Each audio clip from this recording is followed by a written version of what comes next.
Benjamin அண்ணே இப்ப நம்ம எங்க இருக்கா? என்னன்னா நீங்க எப்படி கேட்டீங்க? நீங்க திருநெல்வேலில இருந்து தூத்துக்குடிக்கு காலேஜ் படிக்க வருவீங்களா? ஆமா. இந்த பஸ் ஸ்டாண்ட்ல தான் இறங்குவியா? பழைய பஸ் ஸ்டாண்டு. ஆமா, பழைய பஸ் ஸ்டாண்டு. ஊர்ல இருந்து திருநெல்வேலி வந்து அங்க இருந்து வருவேன். என் லைஃப்ல மறக்க முடியாது. ஆமா. 1982 83 என் வயசு 18 19 நினைக்கிறேன். அதே ஊர்ல இன்னைக்கு ஜனங்கள் ஜூஸ் கொடுக்க போறோம். கொடுக்கலாமா? ஜூஸ் வாங்க வாங்க.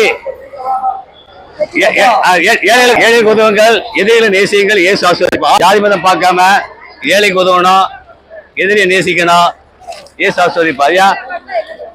ஆமா, ஏழைக்கு உதவுங்கள் பாப்பா தங்கச்சி, எதிரியை நேசிக்கணும், இயேசு ஆசீர்வதிப்பார். ஆரஞ்சு இயேசப்பா நேசிக்கிறாரு. பேர் மாற வேண்டாம், மதம் மாற வேண்டாம். என்ன, ஏழைக்கு உதவுங்கள் தங்கச்சி, எதிரியை நேசிங்க, வேண்டாம், இயேசு ஆசீர்வதிப்பார். கொடுங்க.